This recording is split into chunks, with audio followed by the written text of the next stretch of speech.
Hi hello నమస్తే welcome to auto వాళ్ళ updates. ఇప్పుడే ఆపరేషన్ రావణ్ మూవీ చూసి రావడం జరిగింది. Palasa and Narakasura fame hero Rakshit గారు ఈ మూవీలో నటించారు. ఇంక ఈ మూవీ ఈ జూలై 26న థియేటర్స్లో రిలీజ్ అయింది. అసలు ఈ మూవీ ఎలా ఉంది, ఈ వీకెండ్కి ట్రై చేయొచ్చా లేదా అనేది ఇండియన్ తెలుగులో మాట్లాడుకుందాం. ఇంక ఈ మూవీ బేసిక్ స్టోరీలో వచ్చేసి మన హీరో రామ్ ఒక ఛానల్కి ఓనర్గా ఉంటాడు. అయినా కానీ అదే ఛానల్లో ఎంప్లాయ్గా పనిచేస్తూ ఉంటాడు. సో హీరోయిన్ చూసి లవ్లో పడతాడు, వాళ్ళిద్దరు ప్రేమలో ఉంటారు.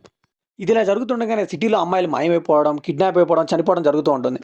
సో ఈ కేసు మీద అయితే హీరోయిన్ ఒక స్టింగ్ ఆపరేషన్ మొదలు పెడుతుంది. కరెక్ట్గా హీరోయిన్ పెళ్లి సమయానికి హీరోయిన్ని కిడ్నాప్ చేస్తాడు విలన్.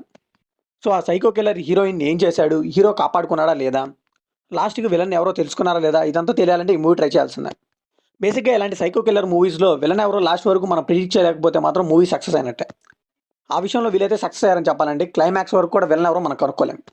ఇంక ఈ మూవీ పాజిటివ్ విషయానికి వస్తే హీరో అండ్ విలన్ పర్ఫార్మెన్స్ అండి ఇచ్చి పడేసారు ఇద్దరు. అండ్ ఈ మూవీలో మేజర్ పాజిటివ్ వచ్చేసి ఇలాంటి కథల్లో అయితే నేను ముందుగా చెప్పాను కదా, క్లైమాక్స్ వరకు కూడా మనం అయితే విలన్ని గెస్ చేయలేం. సో ఇదే ధైర్యంతో అయితే వాళ్ళు సినిమా ముందు కూడా ఒక కాంటెస్ట్ పెట్టారు, ఇంటర్వెల్ లోపు విలన్ ఎవరో కనుక్కుంటే సిల్వర్ కాయిన్ ఇస్తామని.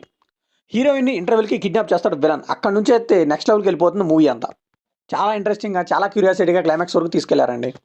ఒక మనిషి ఒక సైకోగా ఎలా మారాడు, ఈ కిల్లింగ్స్ అని ఎందుకు చేస్తున్నాడు, అమ్మాయిల్ని ఎందుకు కిడ్నాప్ చేస్తున్నాడు అనే దానికి బాగా రాసుకున్నారు డీటెయిలింగ్. అండ్ విలన్కి రాసుకున్న ఫ్లాష్ బ్యాక్ స్టోరీ అయితే ఈ మూవీకి మేజర్ హైలైట్ అని చెప్పాలి. ఇంక ఈ మూవీలో సినిమాటోగ్రఫీ అయితే టూ గుడ్ అని చెప్పాలని, బీజిఎం కూడా పర్లేదు అనిపించింది కొన్ని సీన్స్, ఎస్పెషల్లీ సైకో కిల్లింగ్కి సీన్స్లో అయితే అదరగొట్టి పడేశారు. ఇంక ఈ మూవీలో డైరెక్షన్ అండ్ స్క్రీన్ ప్లే మనం మెచ్చుకోవాలండి. లాస్ట్ వరకు కూడా విలన్ ఎవరనేది మనం కనిపెట్టలేం. సో దాన్ని బట్టే చెప్పేయచ్చు డైరెక్టర్ అయితే సక్సెస్ అయ్యారని. అండ్ ఈ మూవీకి డబ్బులు కూడా బాగానే ఖర్చు పెట్టారు, ప్రొడక్షన్ వాల్యూస్ టూ గుడ్ ఉన్నాయి. ఇంక ఈ మూవీలో నెగిటివ్స్ విషయానికి వస్తే ఫస్ట్ హాఫ్ అంతా కూడా కొద్దిగా స్లోగా సాగుతూ ఉంటుంది మూవీ అంతా. హీరోయిన్ లవ్ చేసుకోవడం, ఒకే ఆఫీస్లో పని చేయడం, హీరోయిన్ కిడ్నాప్ అయ్యేదాకా కూడా ఇలానే వెళ్ళిపోతుంది మూవీ అంతా. ఇంకా సాంగ్స్ కూడా ఈ మూవీకి పెద్ద మైనస్ అని చెప్పాలండి, అక్కడక్కడ స్పీడ్ బ్రేకర్ లాగా వస్తూ ఉన్నాయి. ఇంకా రాధికా గారిని కూడా పెద్దగా యూస్ చేసుకోలేకపోయారు, ఆవిడ ఉన్నా కానీ ఆవిడకి సరిగా రాసుకోలేకపోయారు క్యారెక్టర్ అనిపించింది. సో ఫైనల్గా ఈ మూవీకి మనం ఇచ్చే వడ్డీకి ఏంటంటే, మంచి సైకో థ్రిల్లర్ మూవీ చూడాలంటే ఈ మూవీ పక్కా ట్రై చేయండి. నేను ఫస్ట్ షోర్గా చెప్తాను, లాస్ట్ వరకు మీరు వెళ్ళినవరో అస్సలు గెస్ చేయలేరు.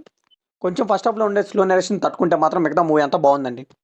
సో ఇది కంప్లీట్లీ నా ఒపీనియన్ మాత్రం. మరి ఈ మూవీ మీకు అనిపిస్తుంది కంప్లీట్ షేర్ చేసుకోండి, లైక్ చేయండి, షేర్ చేయండి, వెళ్ళే ముందు సబ్స్క్రైబ్ చేసుకోండి.